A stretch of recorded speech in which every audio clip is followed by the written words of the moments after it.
Olá, aqui é a Keila e no vídeo de hoje veremos uma continuação aos conceitos envolvidos nas instalações hidrossanitárias na parte de esgoto com relação a UHC, diâmetros, inclinações e aplicações. Antes de a gente entrar no conteúdo, no entanto, caso você ainda não seja inscrito no canal, eu lhe convido a estar clicando no botão abaixo para se inscrever e você pode estar também curtindo, compartilhando e também comentando logo abaixo desse vídeo. Semanalmente eu tento trazer aqui para o canal ao menos um vídeo como este para você. Aqui a gente vai estar vendo conceitos envolvidos nos projetos de esgoto, principalmente na parte do dimensionamento. A gente ainda não vai estar mexendo em software, mas sim vendo os conceitos que são importantes na realização desses tipos de projeto.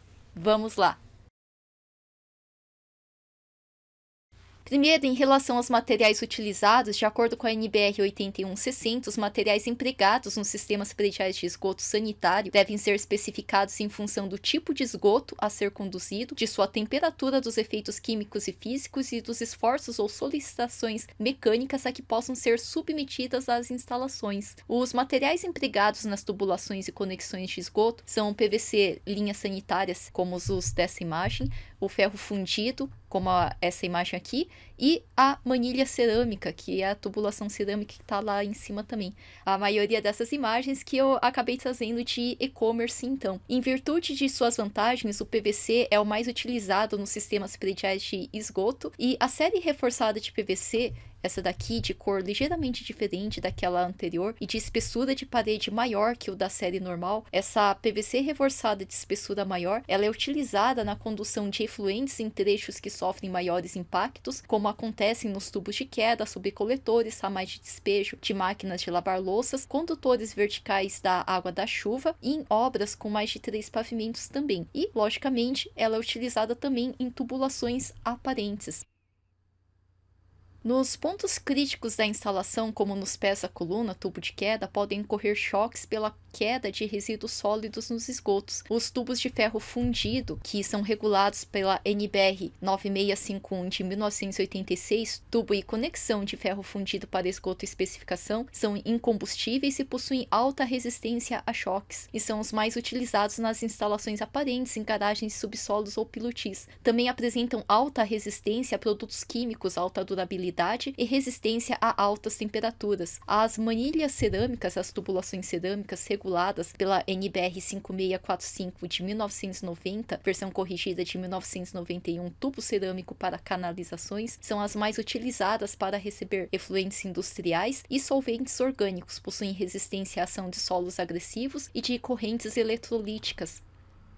Com relação ao traçado das tubulações, é de fundamental importância uma análise minuciosa dos projetos de estrutura e arquitetura antes de elaborar o traçado das instalações. A gente tem um exemplo aqui em que as prumadas de esgoto e ventilação, assim como as de água fria e água quente, devem ser definidas pelo profissional de instalações para adequar-se às barreiras impostas pelo projeto de estrutura e integrar-se de forma harmônica ao projeto arquitetônico. E aqui o exemplo de uma colisão geométrica tridimensional, e as canalizações embutidas, elas não devem estar solidárias, como acontece aqui, às peças estruturais do edifício. Deve-se condicionar a escolha dos pontos de descida dos tubos de queda, de preferência para o mais próximo possível dos pilares ou da projeção dos pilares e das paredes do térreo. Próximo, mas não passando por dentro, né, da estrutura. E dando sequência, aqui a gente tem o exemplo da sequência do traçado de uma instalação sanitária. Aqui eu trouxe do livro do Roberto de Carvalho Júnior, em que aqui eu deixei umas diretrizes gerais e já comento aqui em relação ao traçado. De preferência, se puder, evite as mudanças bruscas de direção no traçado das redes. Prefira a utilização de caixas de passagem, também conhecidas como caixa de inspeção, nas mudanças de 90 graus em trechos na horizontal. Para o posicionamento da caixa sifonada com grelha, leve em consideração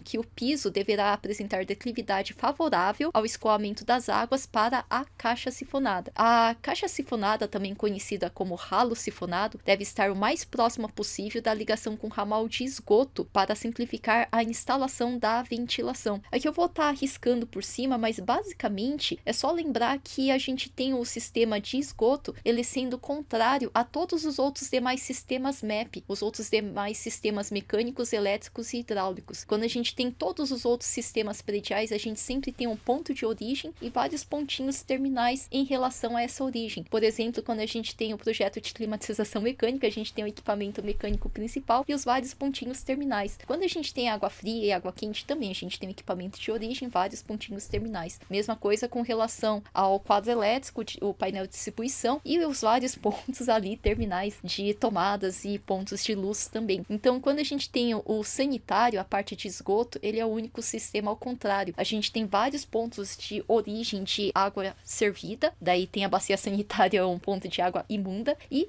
todos eles devem ir em direção a uma única saída coesa. Então, ele é o único sistema às avessas e que, por conta disso, também, para te facilitar o desenho, dica, você pode começar ele ao contrário também, né? Do ponto mais final que você tem na planta, voltando em direção aos pontos de água servida e, no caso da bacia, a água imunda. Sempre de preferência da rota principal, da rota primária, em direção ramificando para os pontos secundários, ou samais de descarga. Daí, como assim? Primeiro, aqui a imagem, a gente tem esses vários pontos aqui de peças hidrossanitárias já localizados em relação à estrutura, esses 4 pilarzinhos aqui, localizados nas 4 quinas dessa edificação, e também o shaft, onde a gente vai estar direcionando essa coluna. Na sequência, a gente vai estar posicionando os pontos de tubo de queda e da coluna de ventilação ali dentro do shaft, para na sequência a gente sair ramificando do ponto mais terminal. Se fosse aqui uma casinha térrea, a gente teria a caixa de inspeção aqui do lado de fora, voltando em direção para dentro da edificação, mas aqui a gente tem um tubo de queda, porque a gente está numa situação de um banheiro, de um pavimento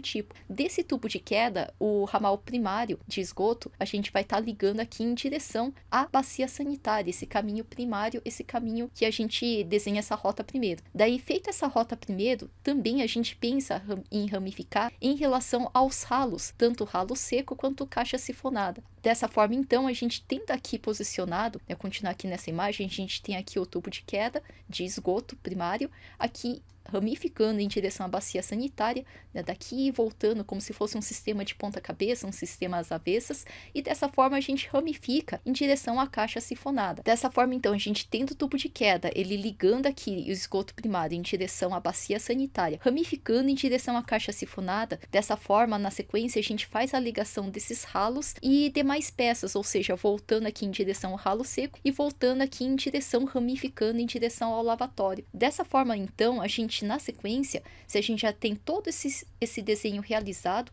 vou mudar aqui de cor, deixar um menorzinho, dessa forma a gente poderia, da saída da caixa sifonada em direção à coluna de ventilação, agora que a gente já tem toda a rota aqui desenhada, interligada, a gente poderia estar ramificando o tubo ventilador em direção aqui à coluna de ventilação, a meio caminho da caixa sifonada em direção à ligação do esgoto primário. Dessa forma, sobra para, por último, a gente colocar o diâmetro. O diâmetro que, dessa forma, se a gente tem o caminho principal aqui, o primário, da bacia sanitária, que vai ser 100 milímetros, daí na sequência a gente teria a saída da caixa sifonada, que neste exemplo vai ser de 50 milímetros, e dessa forma, esses outros demais a gente poderia ter aqui de 40 do ralo do chuveiro, e de 40 no lavatório, de 40 aqui no lavatório aqui deste banheiro.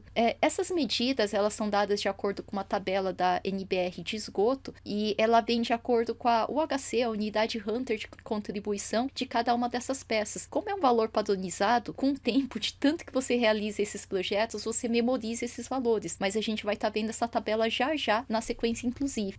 Dando sequência aqui, a gente tem o dimensionamento das tubulações, essa tabela que eu estava aqui comentando, e dessa forma, então, as vazões de esgoto que escoam pelas tubulações são variáveis em função das contribuições de cada um dos aparelhos. A unidade Hunter de contribuição, a UHC, é um número que representa a contribuição de esgotos dos aparelhos sanitários em função da sua utilização habitual. Cada aparelho sanitário possui um valor de UHC específico conforme essa tabela, que pode ser conferida também na NBR 8160. As tubulações têm diâmetro dependente do número total de UHC associadas aos aparelhos sanitários a que servirem. A bacia sanitária, por exemplo, possui uma vazão maior que a do lavatório. Dessa maneira, entende-se que para vazões maiores teremos diâmetros maiores. Naquele exemplo anterior que eu estava mostrando até agora há pouco, a bacia sanitária, ela tem o UHC 6 e ela tem ali o diâmetro, por consequência, diâmetros de 100 milímetros. Daí aquilo que eu comentei, o lavatório de residência, a pia ali do banheiro, ela ela tem o HC1 e, por consequência, o diâmetro nominal ali de 40. A gente tinha ali o ralinho do chuveiro, o ralinho de chuveiro de residência, o HC2, e dessa forma o diâmetro nominal de 40, igual eu tinha rabiscado ali naquela imagem anterior. E no ralo sifonado, que não está aqui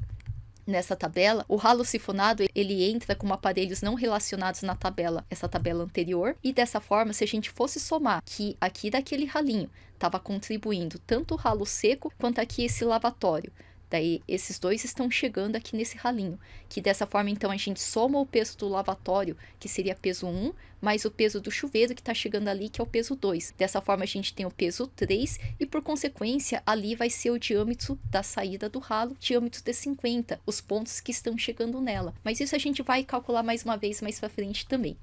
Dando sequência, a gente tem aqui também, muito importante, a regra da inclinação. E a regra da inclinação, todas as vezes que a gente tem algum elemento com inclinação aqui no Brasil, seja o telhado, seja a tubulação de esgoto, seja a rampa de arquitetura também, a rampa de acessibilidade, a gente tem aqui a regra de que o comprimento vezes a inclinação vai dar a altura. Então é como se a gente fosse pensar num triângulo, que o lado da hipotenusa sempre vai ser aplicado ali o valor de I igual a tantos por cento, já que é um valor percentual. Quando a gente tem aqui, só rabiscar aqui como exemplo, quando a gente tem, por exemplo, o telhado, né, o caimento aqui do telhado, vamos supor que aqui eram telhas cerâmicas, daí eu tô vendo a colocação dela aqui em corte, daí bem aqui nessa inclinação, vamos supor que eram telhas cerâmicas assentadas com 30% de inclinação. Isso quer dizer que se ela tem 30% de inclinação, a cada 1 metro que a gente percorra aqui na planta, a gente vai ter ali na altura, se é 1 metro vezes 30%, a cada 1 metro percorrido na planta, aqui na altura,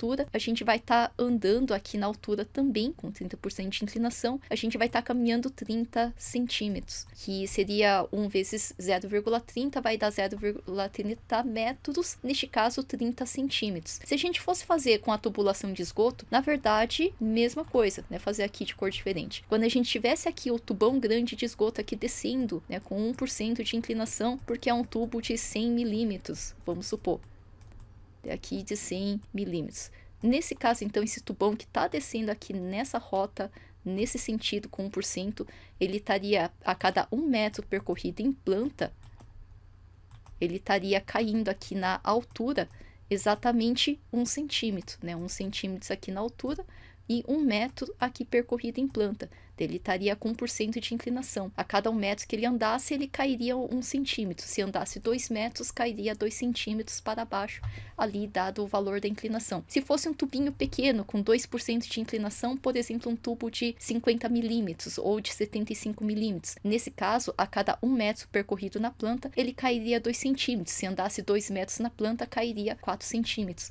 Então, com isso, a gente tem a preocupação tanto do projeto de hidráulica, de certa forma sim, mas também até mesmo da adequação da arquitetura e da estrutura em relação a esse sistema predial. A gente tem aqui a regra de inclinações mínimas da própria NBR 8160, onde é 1% para tubulações com diâmetros maiores de 75 milímetros, ou seja, tubões grandes maiores do que 75, que seria tubo de 100 milímetros, tubo de 150 milímetros, aqui no Brasil, no mínimo 1% de inclinação. E tubulações menores ou iguais a 75 milímetros, ou seja, tubo de 75 milímetros, tubo de 50 milímetros, tubo de 40 milímetros, todos eles no mínimo 2% de inclinação. Inclinações podem variar livremente até o limite de 5% de inclinação, ou seja, tubão grande 1 até 5% de inclinação, tubinho de diâmetro menor de 2 até 5% de inclinação. Isso acontece, ou seja, né, é necessário tudo isso daí, porque daí a inclinação ela pode variar a fim de se ajustar a uma configuração geométrica específica, ou seja, para que a gente consiga ligar mesmo que ele esteja inclinado. O mínimo de 2% é a prática de mercado, ou seja, se você fez o projeto de qualquer jeito, sem levar em conta a inclinação, ali na obra o pessoal vai dar um jeito, vai colocar 2% de inclinação. Ou então você até colocou, mas você provavelmente nem pensou em medir, né, na sua planta o que você estava fazendo. Na obra o pessoal vai dar um jeito de colocar 2% 2% de inclinação, porque é a prática de mercado. E nunca é maior do que 5%, senão a água escoa, mas os dejetos, os detritos, os despejos acabam não acompanhando a água. E a NBR 8160, ela informa que para que a tubulação tenha bom escoamento de efluentes, deve observar a porcentagem de inclinação exigida para cada diâmetro de tubo de esgoto, conforme essa tabela recomendada. Agora, essa tabela de declividade recomendada, na verdade, em vez dela, você pode usar a regra geral: tubão grande, 1 até 5% de inclinação, né, tubo de 100 de 150, e tubo menor de 75 ou 50 ou 40, 2% de inclinação até 5% de inclinação no limite. Eu peço perdão, né, que aqui a minha letra, eu tô ciente que não é a letra mais bonita do mundo, mas pelo menos tem também escrito em forma de tabela aí na sequência. Assim, com base na contribuição de cada aparelho e nas declividades pré-estabelecidas, dimensiona-se todo o sistema. Como o sistema de esgoto funciona por gravidade e as declividades devem ser especificadas em projeto, adota-se a declividade mínima de 2% para tubulações com diâmetro nominal igual ou inferior a 75 e 1% para tubulações com diâmetro nominal igual ou superior a 100 milímetros, com exceção dos casos previstos na tabela de coletores e subcoletores da própria NBR 8160. Isso faz com que em pavimentos sobrepostos exista a necessidade de prever uma altura adequada de pé direito para a colocação de forros para esconder as tubulações sob a laje do andar imediatamente superior. Aqui eu coloquei uma proposição de um exercício, na verdade uma questão de uma prova da MPE, de analista ministerial, e aqui eu coloquei essa imagem somente aqui para a gente tentar fazer aqui um mini exercício rápido. Se a gente saísse dessa peça da bacia sanitária em direção a esse tubo que está indicado com a letra B, esse tubo que efetua a queda desse esgoto, como é que chama esse tubo? A letra A, nesse caso também, que ela vem aqui da saída da caixa sifonada em direção ao coletor primário de esgoto. Aqui a gente tem um T virado para cima para que a água não transborde, e desse T sai uma curva em direção ali àquela coluna que vai lá para cima, em direção para cima ali da cobertura, promover a ventilação. Como é que se chama essa coluna que tem aqui a letra A? E fora isso, a gente tem essas setas de inclinação que apontam ali a declividade ali do esgoto e quanto por cento de inclinação a gente teria. Se você quisesse pausar, pode estar pausando, mas eu vou colocar a resolução na sequência. Apesar de que tem a resposta aqui, né? O tubão grande, né, nessa seção aqui, quantos por cento, e os tubinhos pequenos, né, nessas outras dimensões menores, qual que é o valor mínimo de inclinação que poderia ser obedecido.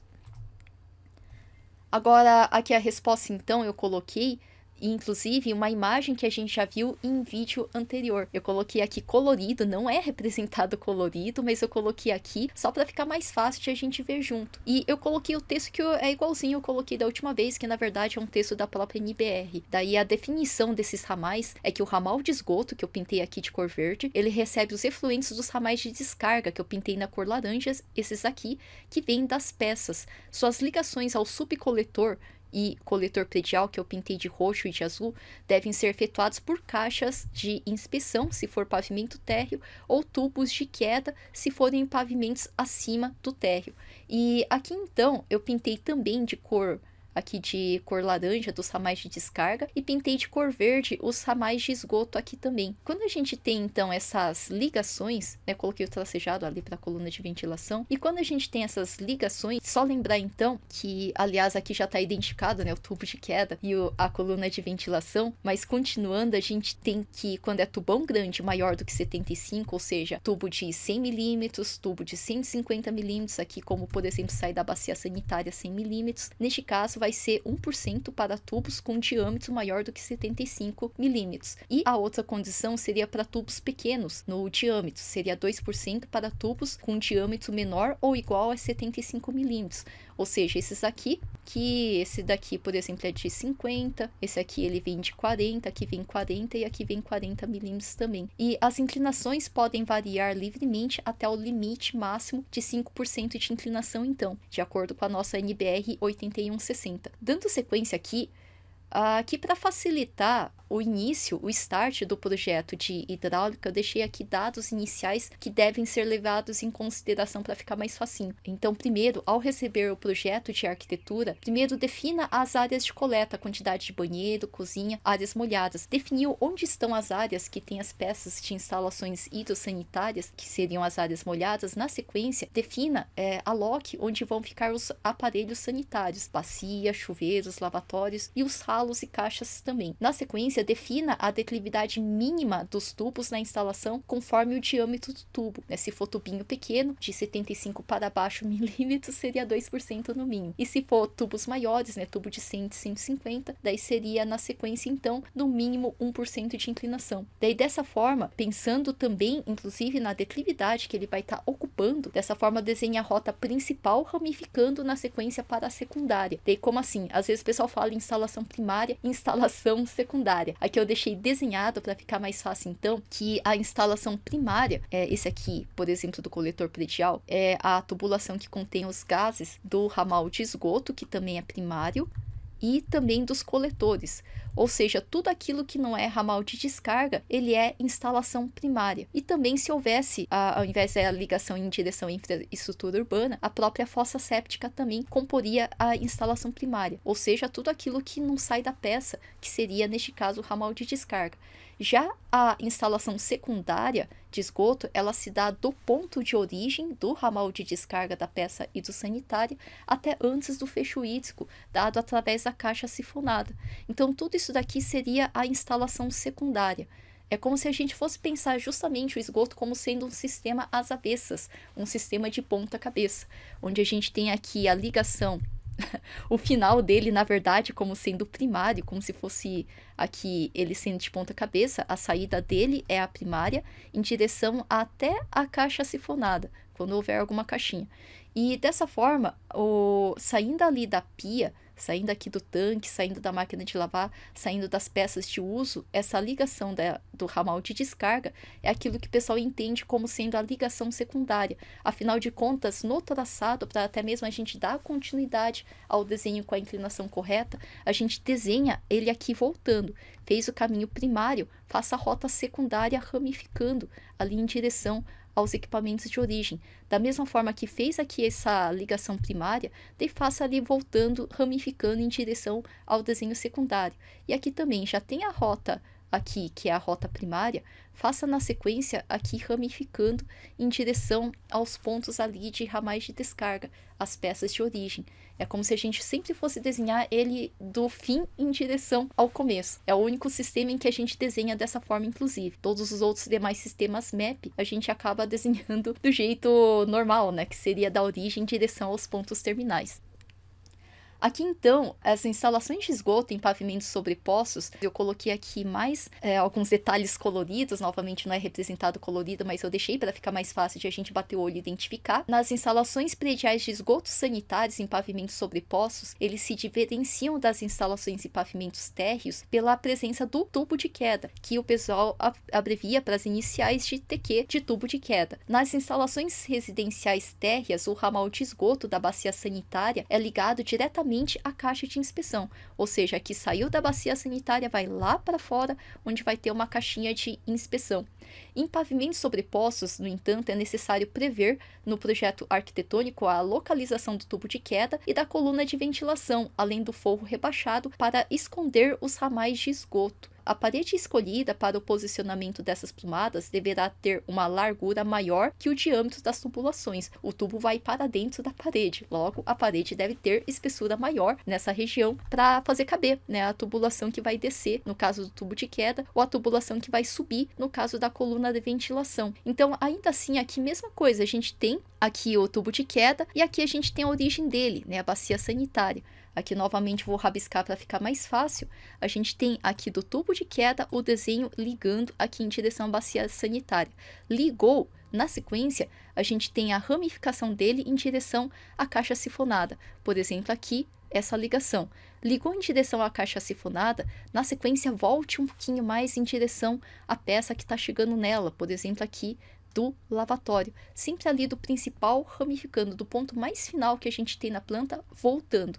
Terminou de desenhar, daí a gente tem a coluna de ventilação. Coluna de ventilação, vou pintar aqui de outra cor. Partindo aqui dessa rota principal, a gente tem um T virado para cima. Esse T virado para cima, então, ele parte uma curva em direção aqui à coluna de ventilação, que vai lá para cima, em direção ao telhado, então. Agora, dando sequência, a gente tem também aqui a ligação do vaso sanitário, que é feita diretamente ao tubo de queda, esse tubo de queda aqui, e ele é ligado à rede subcoletora de esgoto no térreo ou no subsolo do edifício. Nas instalações em pavimentos sobrepostos, o forro de gesso ou similar, ele elimina os antigos rebachos em laje e simplifica a execução, diminuindo a carga da estrutura, reduzindo custos e facilitando a posterior manutenção. De acordo com a NBR 8160, deve ser evitada a passagem das tubulações de esgoto em paredes, rebachos e forros falsos de ambientes de permanência prolongada. Caso isso não seja possível, devem ser adotadas medidas no sentido de minimizar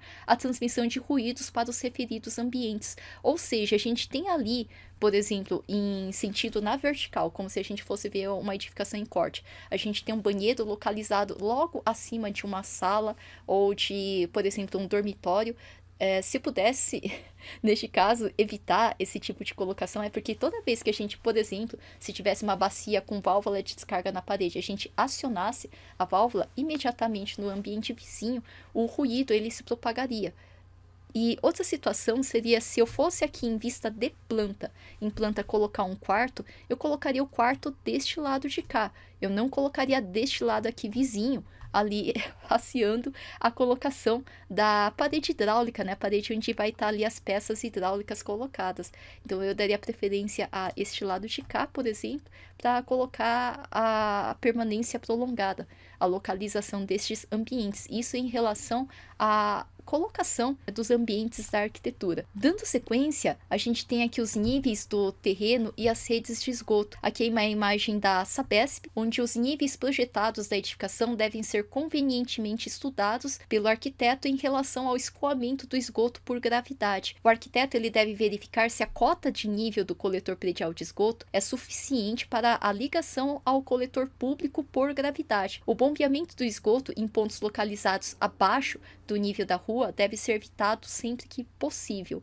Deve-se informar também na concessionária local, antes da execução do projeto, o nível em que se encontra o coletor público. Normalmente, essa altura aqui, essa profundidade, a gente tem essa altura variando de 1 até 2 metros aqui de profundidade nessa localidade. Fora isso, também é importante conhecer o posicionamento do coletor público em relação ao lote. Aqui a mureta de divisa do lote, bem aqui, também essa distância, qual que é a localização dela. Então, tudo isso daí a gente vê na concessionária local. Fosse aqui o exemplo em São Paulo, a Sabesp, ou em Curitiba, a Sanepar, e assim por diante a sua concessionária local. Dando sequência aqui, o dimensionamento de tubo, novamente eu pintei colorido aqui somente com a finalidade de deixar mais fácil a visualização. Normalmente não é representado colorido, mas dando sequência, o dimensionamento nas tubulações de esgoto ele é realizado da somatória dos pesos atribuídos às peças sanitárias e da consulta em tabelas apresentadas na norma. Aqui eu tirei daquele trecho da norma só as peças que estão apresentadas nessa imagem da prova do MPE de analista ministerial, e aqui eu copiei o trecho da norma ali, o peso de 6 da bacia, diâmetro de 100 do bidê, né? Daí a soma ali o peso 1 de diâmetro de 40, daí do chuveiro, daí peso OHC2, que diâmetro mínimo é 40, e lavatório aqui, que o HC é 1 e mínimo de diâmetro seria 40. Fora isso, então, aqui eu localizei o tubo 1, esse tubo da bacia sanitária, bem aqui nesse trecho, que está pintado de amarelinha. Daí, neste caso, ele tem peso 6 e vai estar passando aqui com 100 milímetros. Quando a gente tem esse tubo aqui, que é o tubo 2, do número 2 aqui, que ele parte bem daqui e vai em direção a esse trecho que para ali na caixa sifonada. Aqui a gente tem o HC1, afinal de contas é o bidê, o HC1, e diâmetro de 40. Agora, fora isso, bem nesse tubo aqui que sai do ralinho do chuveiro em direção à caixa sifonada, aí a gente tem o ralo do chuveiro, que é o HC2, e diâmetro mínimo de 40. E partindo aqui nesse trecho do lavatório em direção à caixa sifonada, esse trecho de UHC de peso 1, e diâmetro mínimo de 40. Agora, fora isso, juntou aqui nessa caixa sifonada, a gente vai somar os pesos. Tem os pesos que chega aqui do 2, do 3 e do 4, que seria do bidê o peso 1, mais o do chuveiro peso 2, e do lavatório mais peso 1, 4 pesos no total, que se a gente fosse ver 4 está bem nessa região, 4 é menor do que 6, então vai com diâmetro de 50. Esse seria o trecho aqui do tubo 5, que ele vai somar no total o HC4, a somatória de 1 mais 2 mais 1, e que aqui 4 é menor do que 6, então ele fica nessa faixa aqui. E o tubo 6, esse tubo 6 que tá vindo aqui da bacia sanitária, neste caso ele vai somar o 4, que é daqui desse tubo 5, tá contribuindo com ele, e vai somar aqui o peso do 1, que está contribuindo com ele também. Então, do 5 estava vindo aqui peso 4, e do 1 estava vindo aqui peso 6. Total, o HC10. O HC10, se a gente fosse ver ali na tabela de contribuição, ele fica bem aqui. Ele podia ser de 75, só que relembrando, o esgoto não pode entroncar, não pode afunilar. Então, por conta disso, é uma recomendação de diâmetro mínimo. Tanto aqui nessa tabela é mínimo, como aqui na outra tabela maior de peças é diâmetro mínimo. Então, se ele estava vindo já com 100 e não pode afunilar, ele vai continuar com 100 milímetros ali da bacia sanitária. Dando sequência, então, a gente tem aqui os ramais de esgoto, que a NBR 8160 define o ramal de esgoto como uma tubulação primária que recebe os efluentes dos ramais de descarga, ou seja, os ramais das peças, diretamente, ou a partir de um desconector, como, por exemplo, as caixas sifonadas. O dimensionamento dessas tubulações é realizado de acordo com a tabela da norma, a norma 8160. No exemplo anterior, que eu repeti aqui a imagem do lado, temos o ramal 5, com HC total de 4, sendo necessário, por exemplo, o diâmetro de 50. Assim como, no entanto, a gente tinha essa somatória, que dava ali 10, que ficava bem nessa faixa, mas que aí, no entanto, a gente continuaria ali com o valor da bacia sanitária de 100, porque o esgoto não pode afunilar. Você não pensa nos espejos, né, que estariam caminhando aqui junto com a água, que numa situação de afunilamento provavelmente o resultado não seria nada bom. A gente tem aqui as caixas de inspeção e tubo de queda. Daí, relembrando, as caixas de inspeção ocorrem somente no térreo, tendo mais pavimentos, adota-se o tubo de queda, inclusive numa previsão de shaft que deve ser realizada no projeto de arquitetura em relação ao de sutura. O tubo de queda, ele é dimensionado também de acordo com a soma de todas as UHC que nele contribuem, e a soma é comparada com a tabela de tubo de queda da norma para determinar o diâmetro mínimo. Aqui eu trouxe imagens do livro do Roberto Carvalho Júnior de caixas de inspeção e de gordura. E é possível também subdividir o tubo de queda para que diâmetros próximo ao térreo sejam maiores do que os dos pavimentos superiores, ou seja, aqui seja um diâmetro, e se for necessário devido à contribuição que está chegando aqui desse pavimento, está chegando aqui nesse pavimento, e assim por último, se chegar num ponto que a contribuição chegue a tal peso que exija que aqui seja maior, poderia ser maior aqui nos andares mais abaixo. Só não pode entroncar, né? Não pode afunilar, mas aumentar pode de acordo com o diâmetro mínimo estabelecido pela UHC, pela unidade Hunter de contribuição. Agora, dando sequência também, a gente tem o próprio dimensionamento, é claro, do tubo de queda. O dimensionamento do tubo de queda é realizado de acordo com a tabela da NBR 8160, em que são considerados os números de UHC e o número de pavimentos da edificação. Nesse exemplo que a gente já estava vendo desde antes, o tubo de queda B, o tubo ali que está chegando aqui da bacia sanitária e dessa contribuição também do ralo sifonado, daí neste caso ele atende, neste exemplo, um prédio de 3 pavimentos. Deve possuir então o diâmetro de 100 milímetros, pois o UHC de 10 que estava chegando, né? Lembra que estava chegando 6 e aqui estava chegando 4. 6 mais 4 tá 10 aqui neste ponto, o HC 10 aqui. Só que esse UHC 10, se a gente fosse fazer vezes 3 pavimentos, né, vezes 3, ele vai dar, então, 30 UHC. Deu 30 UHC, perdão, isso aqui é um 30, deu 30 UHC, a gente fosse bater aqui na tabela em prédio de até 3 pavimentos, 30 ficaria bem aqui, e neste caso seria de 75. Só que daí, como a gente já estava chegando com 100 devido à saída da bacia sanitária, e não pode afunilar, neste caso vai continuar com 100 milímetros então, já que isso aqui é o diâmetro mínimo, é o dimensionamento mínimo, e ele pode ser maior então. Dando sequência, é bem parecido, né? Isso aí de a gente somar pesos, e seja na água fria, seja na água quente. E aqui se chama UHC, mas também é uma somatória de pesos que a gente pode estar conferindo em relação a tabelas já calculadas. A gente tem aqui o dimensionamento dos coletores prediais. As tubulações lançadas em um mesmo pavimento são dimensionadas como ramais de esgoto, enquanto que as tubulações que recebem descargas de outros pavimentos são consideradas coletores prediais. E exemplo aqui dessa imagem, em um pavimento térreo, ainda que o tubo coletor esteja vinculado a um tubo de queda com contribuição de 6 UHC, o coletor predial ainda assim será dimensionado com 100 mm, tido como o diâmetro mínimo sugerido de acordo com a NBR 8160.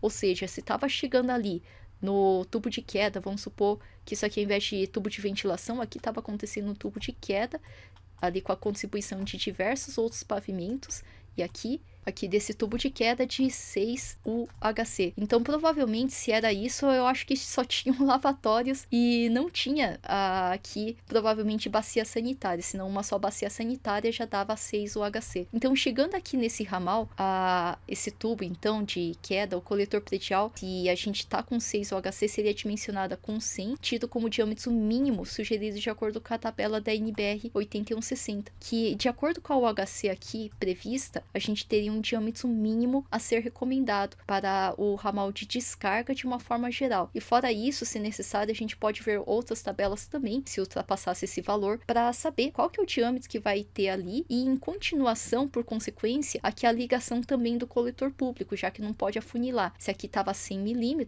por consequência aqui também vai ser de 100 mm então. E essa altura relembrando e essa distância relembrando, daí a gente vê ali na concessionária local.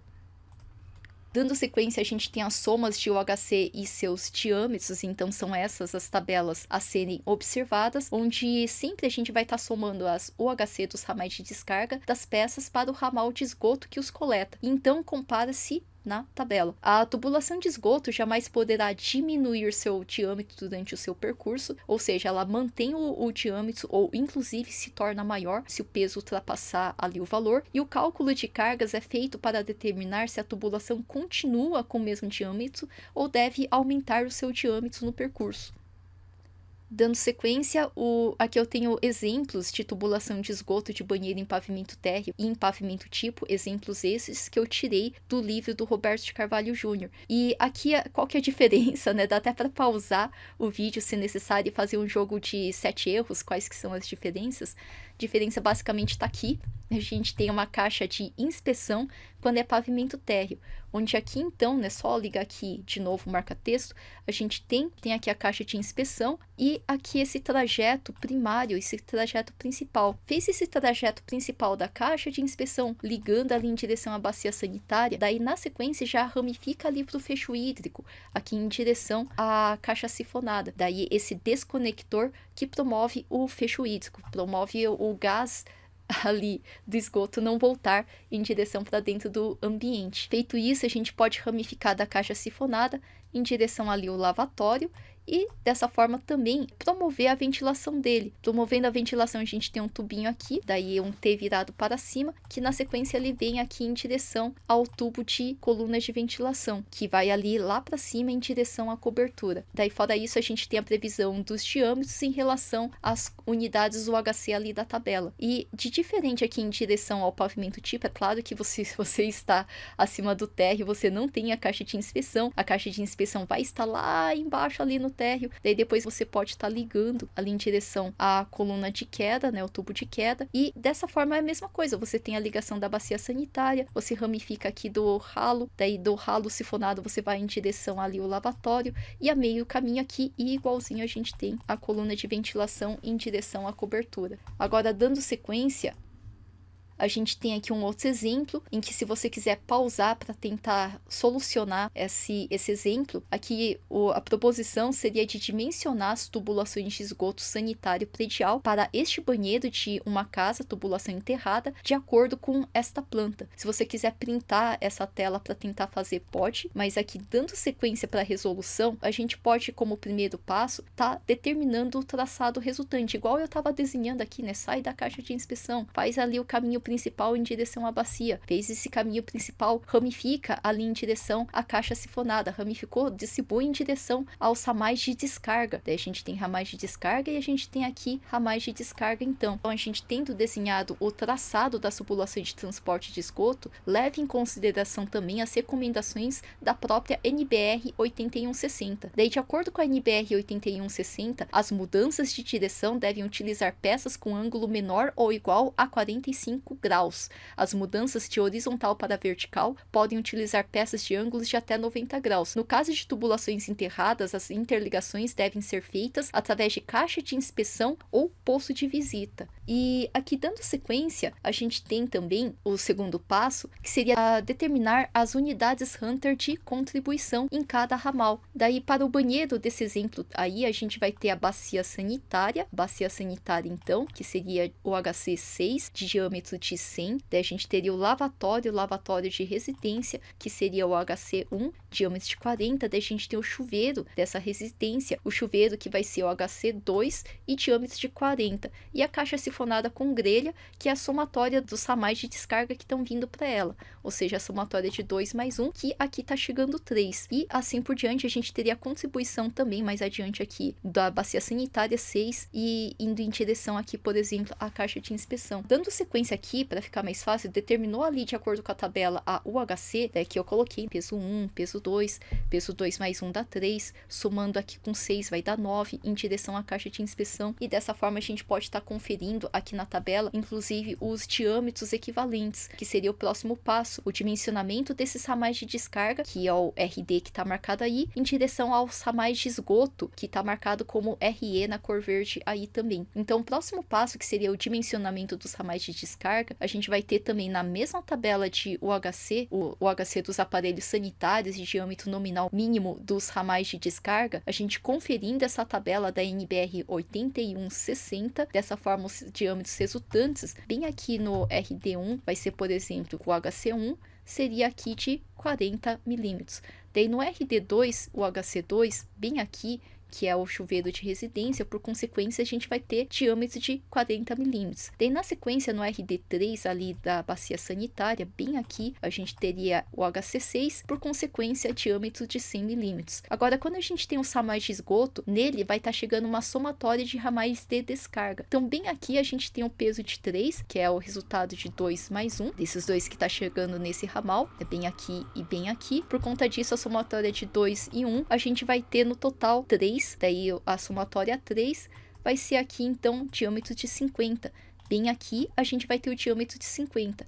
Agora na sequência a gente tem o ramal de esgoto aqui, que vai receber esse ramal de esgoto e esse ramal de descarga. Dessa forma a gente tem o HC9, que seria a somatória de 6 aqui, com 3 que estava nessa região. Então aqui a gente vai ter nessa região 9 UHC. Se é 9 UHC, a gente vê o dimensionamento dos ramais de esgoto de acordo com a NBR 8160, e aqui a gente vai ter que é de 75. Porém, como tá vendo da bacia ali de 100, aqui vai continuar com 100, porque ele não pode entroncar de 100 para 75. Quando sai da peça do ralo sifonado do desconector, você vai estar utilizando essa continuação dos aparelhos não relacionados. Isso aqui é um aparelho não relacionado aqui nesses aparelhos sanitários anteriores. Quando é de ramal de esgoto, que já recebeu ali da saída de uma sifonada, ele é uma continuação de um ramal de esgoto, daí você pode utilizar essa tabela de ramais de esgoto, onde mesmo aqui, no entanto, a gente viu que dada a continuidade da bacia sanitária, aí seria de 100 milímetros então. E dando sequência ao dimensionamento dos ramais de esgoto, só lembrar que o ramal de esgoto 1, esse ramal de esgoto 1, ele também é o ramal da saída da caixa sifonada. Dessa forma, é a tabela dos aparelhos não relacionados, exatamente ali o que eu estava apontando, com então diâmetro nominal ali de 50 milímetros, esse ramal de esgoto 1. E de acordo com a tabela UHC dos aparelhos sanitários, diâmetro nominal mínimo dos ramais de descarga, o diâmetro nominal para o ramal de esgoto 2, neste caso, seria no mínimo 75, igual a gente estava vendo na tabela anterior. Porém, ela vai dar continuidade ao ramal de esgoto, a descarga ali da bacia sanitária, o RD3, que era de 100, então aqui continua assim em direção a essa caixa de inspeção. Daí o diâmetro deste caso, então, do RE2 será igual ao do RD3, que vai ser de 100 milímetros nesse caso, então.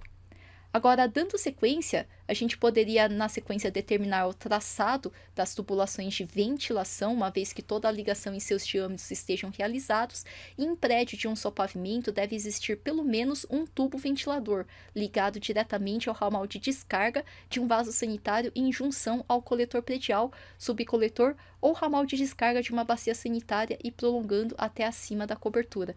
Desse modo, é necessário realizar a ligação dos desconectores da caixa sifonada e da bacia sanitária ao tubo ventilador, respeitando as distâncias máximas indicadas na tabela de distância de um desconector ao tubo de desconector ao tubo ventilador. Essa seria a tabela da distância máxima de um desconector ao tubo ventilador, onde a gente tem ali, se o ramal do diâmetro nominal de descarga for de 40, a gente teria a distância mínima, isso aqui eu tirei do livro do Roberto de Carvalho Júnior, que é a distância máxima, de 1 metro. Se o diâmetro nominal da descarga for de 50, a distância máxima percorrida em direção ao desconector ao tubo ventilador seria de 1,20. Se for de 75, a distância máxima de 1,80. E se for desconector ali com um diâmetro de 100, daí a distância máxima é de 2,40. O trecho percorrido ali da caixa sifonada, ali saiu ali o ralinho, daí eu tenho o T que vira para cima em direção ali à coluna de ventilação, tem a coluna de ventilação ali em direção lá para cima ali do telhado. Então, dessa forma, a gente teria que ter esse trecho em direção ali, partiu o T para cima em direção à coluna de ventilação, ela teria que ter essa distância máxima percorrida em planta. Agora, fora isso, a gente tem aqui também como a tubulação em que o ramal de ventilação está conectado, ela possui aqui 50 milímetros, daí bem aqui a gente tem essa tubulação que é de 50 milímetros de diâmetro, a distância que devemos percorrer é de 1,20 então, entre o ramal de ventilação e os desconectores da caixa sifonada e do vaso sanitário. E então, tendo essa colocação, a gente poderia colocar bem aqui, por exemplo, o T virado para cima para ligar o tubo de ventilação. Daí esse tubo de ventilação, então, que antes estava tracejado, e aqui eu consolidei ele na cor lilás, sendo assim, um único ramal de ventilação ligado ao ramal de esgoto 1 será suficiente, e o traçado resultante, nesse caso, é justamente aqui, né, onde havia desenhado aqui, o T vira para cima e vai em direção ali à junção para essa coluna que vai lá para cima em direção ao telhado.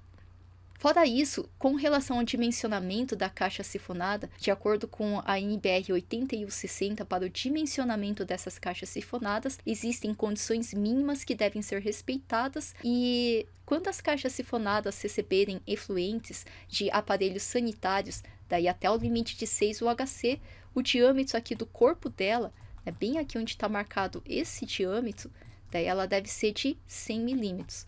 Quando o UHC que chega nela é de até 10 UHC, o diâmetro mínimo é de 150 aqui, né, na parte aqui do diâmetro do corpo.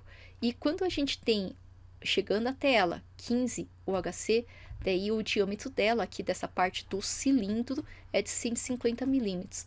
Daí como nessa caixa ela estava chegando 2 mais 1, 3 nessa caixinha, 3 UHC, então neste caso ela vai ser de 3 menor do que 6, 100 milímetros então.